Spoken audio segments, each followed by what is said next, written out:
રાજકોટની સમરસ boys hostel ફરી વિવાદમાં વિદ્યાર્થીઓનો મોટો આક્ષેપ. રાજકોટમાં સમરસ બોયઝ હોસ્ટેલ ફરી વિવાદમાં. હલકી ગુણવત્તાના ભોજનનો આક્ષેપ, શાકમાં જીવાત તો રબર જેવી રોટલી અને પાણી જેવી છાશ મળતી હોવાના આક્ષેપ. રાજકોટના સરકારી કુમાર છાત્રાલયના 1000 વિદ્યાર્થીઓ રહે છે હોસ્ટેલમાં. હલકી ગુણવત્તાના ભોજનથી વિદ્યાર્થીઓ પરેશાન છે. આ અંગે તંત્રને પણ રજૂઆત કરવામાં આવી હોવાનો દાવો. તંત્રએ સમસ્યા ન સાંભળતા સોશિયલ મીડિયા સાઇટ એક્સ પર પેજ બનાવી વિડીયો બનાવી વાયરલ કર્યા. વિદ્યાર્થીઓનો આક્ષેપ છે કે ભોજન સ્વાદહીન હોય છે અને ઘણી વખત ભોજનમાંથી જીવાત પણ નીકળે છે. એટલું જ નહીં, અહીં મળતી રોટલી ખાવા માટે તૂટતી પણ ન હોવાનો આક્ષેપ છે. વિદ્યાર્થીઓનું કહેવું છે કે અગાઉ સમાજ કલ્યાણ અધિકારી, જિલ્લાના નાયબ નિયામક અને મુખ્ય કારોબારી અધિકારી સુધી રજૂઆતો કરાઈ છે, પરંતુ સમસ્યાનું નિરાકરણ હજુ સુધી આવ્યું નથી. સ્કૂલોની મનમાની મામલે NSUIનો હલ્લાબોલ.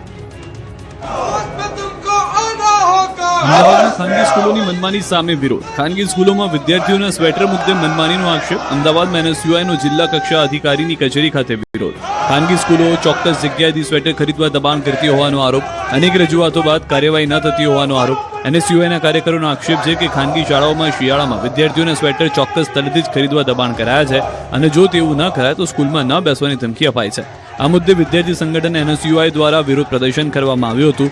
NSUIના કાર્યકરોએ અમદાવાદ DO કચેરીએ પહોંચીને સૂત્રોચ્ચાર કર્યા અને ખાનગી સ્કૂલોની જોહુકમી બંધ કરવા માટે રજૂઆત કરી. સાથે DO કચેરી આવેદનપત્ર આપ્યું. NSUIની રજૂઆત બાદ DO રોહિત ચૌધરીનું નિવેદન, કોઈ પણ શાળા ધ્યાને આવશે તો કાર્યવાહી થશે. અગાઉ પણ એક વાલીની ફરિયાદ મળી હતી. નકલી ડોક્ટર, રાજ્યમાં 2 અલગ સ્થળોએ ચોંકાવનારા બનાવ. પોલીસ જવાનો વચ્ચે ઉભેલો આ શખ્સ છે નકલી PSI. ગુજરાત યુનિવર્સિટી પોલીસને ફોન કરી પોતાને PSIની ઓળખ આપી આરોપીને પકડવાનો આદેશ કરવો આ શખ્સને ભારે પડી ગયો અને નકલી PSI અસલી પોલીસની ગિરફ્તમાં આવી ગયો. ગુજરાત યુનિવર્સિટી પોલીસ સ્ટેશનના PSOને કોલ આવ્યો, જેમાં સામેથી કહેવાયું કે હું મહેસાણાનો PSI રાઠોડ બોલું છું. એક કેસમાં આરોપીને તમારા વિસ્તારથી પકડવાનો છે. જે બાદ પોલીસની ટીમ સ્થળ પર ગઈ અને તપાસ કરતા કંઈક અજુગતું લાગ્યું અને આખો મામલો બહાર આવ્યો. ફોન ડિટેલની બહાર આવ્યું કે ફોન કરનાર પાટણના હર્ષિતનગરનો રહેવાસી તરુણ ભટ્ટ બ્રહ્મટ છે. જે બાદ તેની ધરપકડ કરી. જોકે નકલી PSI બનવા પાછળની સ્ટોરી પણ રસપ્રદ છે. તરુણને ફેસબુક પર તેની પત્નીને કોઈ અપશબ્દો આપતું હતું અને ફેસબુકમાંથી નંબર, સરનામું કાઢીને તેને સબક શીખવવા માટે આ કાવતરું રચ્યું હતું. પાટણ જિલ્લામાં SOG પોલીસે 3 બોગસ તબીબોને ઝડપી લીધા છે. ચાણસ્મા તાલુકાના દેલમાલ ગામેથી 2 અને સિદ્ધપુરના સિદ્રાણા ગામેથી 1 બોગસ ડોક્ટર ઝડપાયો. મેડિકલ ડિગ્રી વગર દર્દીઓને દવા અને ઇન્જેક્શન આપી લોકોના જીવન સાથે રમત રમતા હતા. દવાઓ, ઇન્જેક્શન અને મેડિકલ સાધનો સહિત 9000 રૂપિયાનો મુદ્દામાલ જપ્ત કરી પોલીસે હાથ ધરી કાર્યવાહી. પોલીસે ચાણસ્માથી આમિલ બહેલીમ અને જાહેર તુવેર તેમજ સિદ્ધપુરથી મહેંદીભાઈ દાવડાની ધરપકડ કરી કાયદેસરની કાર્યવાહી હાથ ધરી છે. તમારા બાળકોનું ધ્યાન રાખજો. વડોદરાનો ચોંકાવનારો બનાવ. માતા પિતા, વાલીઓ, તમારા બાળકોનું રાખજો ધ્યાન. વડોદરામાં હચમચાવી નાખતો એક બનાવ દરેક વાલીઓ માટે લાલબત્તી સમાન કિસ્સો છે. વડોદરામાં ગરમ પાણી માથા પર પડતા 4 વર્ષની બાળકીનું મોત થયું. બાળકી રમતા રમતા ચૂલા પાસે પહોંચી અને લાકડું ઉછળતા ગરમ પાણીનું વાસણ પલટી જતા બાળકી રિદ્ધિ ગંભીર રીતે દાઝી હતી. જે બાદ તેને સયાજી હોસ્પિટલના પીડિયાટ્રિક વિભાગના ICUમાં દાખલ કરાઈ, જ્યાં સારવારમાં તેનું મોત થયું. મૃતક રિદ્ધિના પિતા ઈશ્વરભાઈ વ્યવસાયી ઇલેક્ટ્રિશિયન છે અને રોજગારીની શોધમાં પરિવાર વડોદરા આવ્યો હતો. એકમાત્ર દીકરી ગુમાવતા બારિયા પરિવાર ઉપર દુઃખનો પહાડ તૂટી પડ્યો છે. હાલમાં સમા પોલીસે અકસ્માતે મોતનો ગુનો નોંધી વધુ તપાસ શરૂ કરી છે. વેપારીને જીવતો સળગાવી દેવાનો આરોપ. સુરતનો હચમચાવી નાખતો બનાવ. સુરતમાં હચમચાવી નાખતો બનાવ બન્યો. વેપારીને જીવતો સળગાવી દેવાનો આરોપ લાગ્યો છે.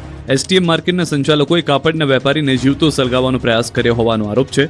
મેન્ટેનન્સના પૈસા માટે STMના સંચાલક સાથે માથાકૂટ થઈ હતી, જેમાં 10 જેટલા વેપારી પર આ ગંભીર આરોપ લગાવવામાં આવ્યા છે. હાલમાં વેપારીની હાલત ગંભીર છે અને તેને સુરત પોલીસ કમિશનરને રજૂઆત કરી છે. આ તરફ સલાબતપુરા પોલીસે આ બાબતે ગુનો નોંધી શું હકીકત છે તે તપાસ શરૂ કરી છે. બુધવારે વેપારીએ અગ્નિસ્નાન કર્યું હોવાનું પ્રાથમિક માહિતી બહાર આવી હતી.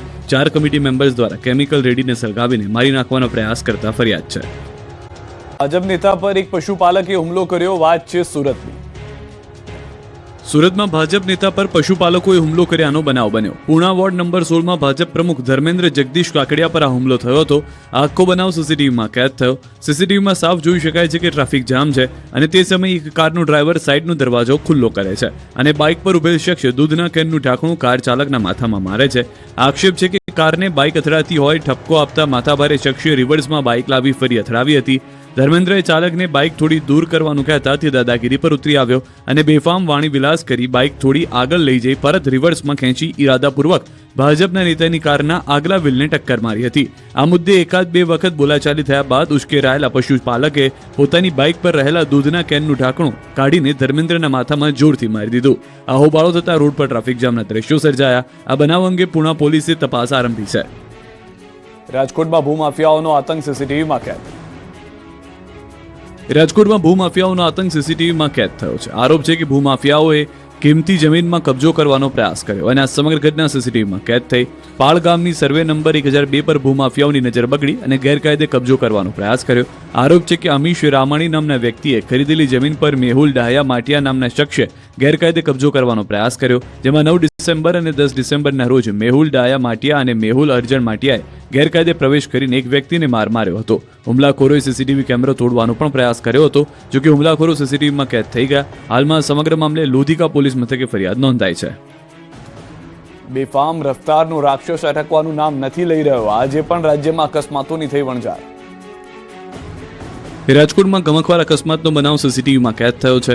કાર અને ટુ વ્હીલર વચ્ચે ગંભીર અકસ્માત થયો હતો. જોકે અકસ્માત એટલો જોરદાર હતો કે ટુ વ્હીલરના કુરચા ઉડી ગયા હતા, પરંતુ સદનસીબે ટુ વ્હીલર ચાલકનો ચમત્કારિક બચાવ થયો હતો. શહેરના મવડી મેઇન રોડ પર આ બનાવ બન્યો હતો. સીસીટીવીમાં સાફ જોઈ શકાય છે કે ડિવાઈડર વગરના સિંગલ રોડ પર બે વાહનો પૂરપાટ ગતિએ સામસામે અથડાયા હતા. એક કાળા રંગની કાર અને સામેથી આવતા ટુ વ્હીલર વચ્ચે એટલી જોરદાર ટક્કર હતી કે ટુ વ્હીલર ચાલક ફંગોળાઈને જમીન પર પટકાયો તો બાઇક ફૂદરડી ફરવા લાગી હતી. આ તરફ ભરૂચના અંકલેશ્વર નજીક અકસ્માતની ઘટના બની. નેશનલ હાઈવે 48 પર ખરોડ ચોકડી નજીક ટ્રક કાર પર પલટી જતા અફરાતફરી મચી ગઈ. અકસ્માતમાં કારનો કચ્ચરકાંડ નીકળી ગયો, જો કે કારમાં સવાર દંપતીનો આબાદ બચાવ થયો. મહિલા હેમખેમ બહાર નીકળી પણ ચાલક વૃદ્ધ કાટમાળમાં ફસાયા, જે બાદ ક્રેનની મદદથી 1.5 કલાકની જહેમત બાદ ચાલકને હેમખેમ બહાર કઢાયા. દાહોદ પોલીસ ભરતીની તૈયારી કરતા 5 યુવકોને નડ્યો અકસ્માત. ગરબાડા તાલુકાના આમલી ગામે બનાવ. બાઇક ચાલકે ટક્કર મારતા બાઇક ચાલક સહિત 7 લોકો ઘાયલ થયા. રનિંગ કરી પરત ફરી રહ્યા હતા તે સમયે બનાવ. બાઇક ચાલકે પાછળથી ટક્કર મારતા 5 યુવકોને અડફેટી લીધા. ટક્કર મારનાર બાઇક પર સવાર 2 લોકો પણ ઘાયલ. આ તરફ વલસાડ જિલ્લાના પારડી નજીક વિદ્યાર્થીઓ ભરેલી એક બસને અકસ્માત નડ્યો. દેવગઢ બારિયાની રત્નદીપ ઇન્ટરનેશનલ સ્કૂલના વિદ્યાર્થીઓ પ્રવાસ માટે દમણ આવ્યા. પારડી નજીક પહોંચતા જ આગળ ચાલી રહેલા એક ડમ્પર ચાલકે અચાનક જ બ્રેક મારતા બસ સાથે અન્ય 5 વાહનો પણ એક બાદ એક અથડાયા હતા, જેમાં બસમાં સવાર 10 વિદ્યાર્થી અને ચાલક અને અન્ય સ્ટાફની ઈજાઓ થઈ હતી. જામનગરમાં બાઇક અને કાર વચ્ચે અકસ્માતમાં એકનું મોત થયું. બાઇક સવાર યુવાનનું ઘટના સ્થળે મોત. ધુવાવ નજીક બાઇક અને કાર વચ્ચે બનાવ. ઘાયલ 2 લોકોને જામનગરની જીજી હોસ્પિટલમાં ખસેડવામાં આવ્યા. અકસ્માતની જાણ થતાં જ પોલીસ અને 108 એમ્બ્યુલન્સ ઘટના સ્થળે પહોંચીને જરૂરી કાર્યવાહી હાથ ધરી. વાહન ચાલકો ટ્રાફિકના નિયમોનું કરજો પાલન. સુરતનો વિડીયો છે દાખલારૂપ. વાહન ચાલકો માટે ટ્રાફિકના નિયમોનો પાઠ ભણાવતો એક કિસ્સો સામે આવ્યો. સુરતમાં BRTS રૂટમાં ઘૂસવું કાર ચાલકને ભારે પડ્યું. BRTS રૂટમાં ઘૂસેલા કાર ચાલકને રસ્તો ન આપ્યો. ઉધના નવસારી રોડની ઘટના. રોંગ સાઈડમાં ઘૂસેલી કારને બસ ચાલકે સબક શીખડાવ્યો. કાર ચાલકને અડધો કિલોમીટર સુધી કાર રિવર્સ દોડાવવી પડી. વિડીયો સોશિયલ મીડિયામાં વાયરલ. આ તરફ વેસુ વિસ્તારમાં પોલીસના સ્ટીકરનો દુરુપયોગ અને સ્ટંટબાજીનો વિડીયો વાયરલ. કારમાં પોલીસ સ્ટીકર લગાવી કરી સ્ટંટબાજી. લોકોમાં ભય ફેલાવતા અસામાજિક તત્વોની સ્ટંટબાજીનો વિડીયો વાયરલ. પોલીસને પડકાર ફેંકતા અસામાજિક તત્વોની શાન ઠેકાણે લાવવા સ્થાનિકોમાં ઉઠી માંગ. તો સુરતમાં ટ્રાફિકના નિયમોને લઈને પોલીસ એક્શનમાં. ભારે વાહનો પર કડક કાર્યવાહી શરૂ કરાઈ. પ્રતિબંધિત સમયમાં આવતા ભારે વાહનો પર કડક કાર્યવાહી કરવામાં આવી. કન્સ્ટ્રક્શન સાઇટ પર ફરતી ગાડીઓ, રેતી અને માટી લઈ જવા સમયે તાડપત્રી નહીં રાખતી ગાડીઓ પર પણ કડક કાર્યવાહી થશે. રેતી અને માટી લઈ જતી ગાડીઓ પર તાડપત્રી ન ઢાંકતા પાછળ આવતા વાહન ચાલક થાય છે પરેશાન. પોલીસ કમિશનરે એક મીટિંગ કરી કર્મચારીને આ મુદ્દે કડક સૂચના આપી શરૂ કરી કાર્યવાહી. શિકારને ટ્રેપ કરવાની શિકારીની શાતિર ચાલ સીસીટીવીમાં કેદ. સિંહની પાછળ ઢોર. સામાન્ય રીતે શિકાર આગળ હોય અને શિકારી તેનો પીછો કરતો હોય, પરંતુ અહીં ઉલટી ગંગા વહી રહી છે. અહીં શિકારી આગળ દોડ મૂકી રહ્યો છે અને પાછળ શિકાર છે. જંગલમાં માહિર શિકારીઓના દાવપેચ ગામની ગલીઓમાં જોવા મળ્યા. આ દ્રશ્યો જે અમરેલીના રાજુલા જાફરાબાદ પંથકના મોટા આગરિયા ગામના, જ્યાં ગામની ગલીઓમાં લાગેલા સીસીટીવીમાં જે દ્રશ્યો કેદ થયા છે તે ચોંકાવનારા છે. સીસીટીવીમાં સાફ જોઈ શકાય છે કે પહેલા 2 સિંહણ ગામની ગલીમાં દોડતી દેખાય છે અને તે બાદ વાછરડા સહિત 4 પશુઓ દોડતા દેખાય છે. બસ તેની ઠીક બાદમાં એક સિંહણ પણ ધીમે ધીમે દોડતી દેખાય છે. જોકે ગામમાં લાગેલા સીસીટીવીના એક એંગલથી કેદ થયેલા દ્રશ્યો પરથી એમ લાગે છે કે શિકારી ખુદ શિકારથી ડરીને ભાગી રહ્યા છે, પરંતુ જ્યારે બીજા સીસીટીવીને જોઈએ છીએ તો હકીકત બહાર આવે છે. હકીકતમાં સાવજો શિકારની શોધમાં ગામની શેરીઓમાં પ્રવેશે છે અને તે જ સમયે રાત્રે અફરાતફરી મચી જાય છે. પશુઓ જીવ બચાવવા દોડધામ મચાવી દે છે. હકીકતમાં શિકારને ટ્રેપ કરવા જ શાતિર શિકારીઓની આ ચાલ હતી.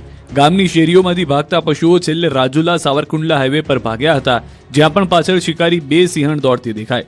રાજુલા પંથકના સિંહના ગામમાં કેદ થયેલા દ્રશ્યો હાલ ચર્ચામાં છે. અમરેલીમાં 2 સ્થળો પર વન્ય પ્રાણીઓની હરકત સીસીટીવીમાં કેદ. અમરેલીના રહેણાંક વિસ્તારમાં જંગલી હિંસક પ્રાણીઓના આટાફેરા સામાન્ય વાત બની ગઈ હોય તેવું લાગે છે. રાજુલાના કેટલાક ગામોમાં આ રીતે જંગલી પ્રાણીઓના આટાફેરા સીસીટીવીમાં કેદ થયા છે, જેમાં અલગ અલગ 2 સ્થળોના વિડીયો સામે આવ્યા. જેમાં રાજુલાના કોવાયા ગામમાં 2 સિંહણ રાત્રિ સમયે આવી પહોંચી હતી. શિકારની શોધમાં આવેલી 2 સિંહણને ગામની શેરીઓમાં રાત્રે તો કંઈ ના મળ્યું, પરંતુ એક ઘરના ઓટલા પર ઠંડીમાં લપેટાઈને આરામ કરતા 2 ગરુડિયા તેમના માટે રમૂજનું સાધન બની ગયા. શિકાર માટે ફરતી 2 સિંહણ શ્વાનના 2 બચ્ચા પાસે પહોંચી ગઈ. આ જોઈ બંને શ્વાનના બચ્ચા દોડધામ કરવા લાગ્યા. જોકે સિંહણ પણ શ્વાનના બચ્ચાઓ સાથે મસ્તી કરતા નજરે પડ્યા. તો બીજો એક વિડીયો રાજુલાના છતડિયા ગામ નજીક મંદિરનો છે. ગામ નજીક મંદિરના એક સોસાયટી પાસે દીપડો દેખાયો હતો. ખૂંખાર દીપડો સોસાયટીની દિવાલ પર છલાંગ લગાવતો હોય તેવો વિડીયો સોશિયલ મીડિયામાં વાયરલ થયો છે. જો તમે એટીએમમાં હોવ અને એ જ સમયે અન્યની એન્ટ્રી થાય તો થઈ જજો સાવધાન. સુરત શહેરમાં ઠગાઈના વધતા બનાવો વચ્ચે પોલીસને મોટી સફળતા મળી છે. ઉધના રોડ ઉપર 12 પર આવેલા એસબીઆઈ બેંકના એટીએમમાંથી ગુપ્ત રીતે પાસવર્ડ જાણી એટીએમ કાર્ડ બદલી ફરિયાદીના ખાતામાંથી રૂપિયા 25,000 ઉપાડી ફરાર થયેલા 2 આરોપીઓને ઉત્તર પ્રદેશના પ્રયાગરાજ અને પ્રતાપગઢ જિલ્લામાંથી ઝડપી પાડવામાં આવ્યા છે. આ ગેંગ ગુપ્ત પાસવર્ડ જોઈ એટીએમ કાર્ડ બદલી રૂપિયા ઉપાડતી હતી. એટીએમમાં લાગેલા સીસીટીવી ફૂટેજના આધારે આરોપીની ઓળખ કરવામાં આવી હતી. પૈસા ઉપાડવા આવતા લોકોને ફોસલાવી નજર ચૂકવી આરોપીઓ પૈસા લઈ લેતા હતા. પોલીસે હાલ બંને આરોપીને ઝડપી કાર્યવાહી હાથ ધરી છે. પોલીસના મતે એટીએમના પૈસાનું વિડ્રોલની જગ્યા પર પટ્ટી મારી દીધી હતી, જેના કારણે કોઈ ગ્રાહક પૈસા કાઢે તો પૈસા વિડ્રો તો થાય, પરંતુ બહાર ન આવી શકે. આવી સ્થિતિમાં કોઈ ગ્રાહક એટીએમમાં જાય તો તેને પૈસા બહાર ન આવતા મૂંઝાઈ જતો અને તે સમયે પાછળ ઉભેલો આરોપી મદદ કરવાને બહાને આગળ આવી જતો અને તે જ સમયે તે પાછળ ઉભા રહીને ગ્રાહકના એટીએમનો પિન નંબર જાણી લેતો હતો. સુરતમાં 10 દિવસથી ગુમ બાળકીની ભાળ ન મળતા પોલીસ કામગીરી પર ઉઠ્યા સવાલ. સુરતમાં છેલ્લા 10 દિવસથી સચિન જીઆઈડીસીમાંથી 10 વર્ષની બાળકી રહસ્યમય રીતે ગુમ. આ મામલે પોલીસે અત્યાર સુધીમાં 1000થી વધુ સીસીટીવી તપાસ્યા, પરંતુ સચિન જીઆઈડીસી પોલીસ 10 દિવસ બાદ પણ બાળકી શોધવામાં નિષ્ફળ રહી. પોલીસના મતે થોડા સમય માટે બાળકી એક 45 વર્ષના એક અજાણ્યા પુરુષ સાથે દેખાઈ હતી અને પછી તે બાળકી જબલપુર જતી ટ્રેનમાં એકલી જોવા મળી હતી. જે બાદ ટેકનિકલ ખામીના કારણે જબલપુર બાદની માહિતી પોલીસને મળતી નથી. હાલમાં પોલીસ હ્યુમન સર્વેલન્સ દ્વારા બાળકીની શોધખોળ ચાલુ રાખી છે. એક શ્રમિક પરિવારની આ બાળકી 7 ડિસેમ્બરે સવારે 8 વાગે ઘર નજીક રમતા રમતા અચાનક ગુમ થઈ. સચિન જીઆઈડીસીમાં અગાઉ ગુમ થયેલા 3 બાળકો આજ દિન સુધી લાપતા છે. 23 ઓગસ્ટે મહિલાના આપઘાત બાદ તેના 3 બાળકો હજુ મળ્યા નથી.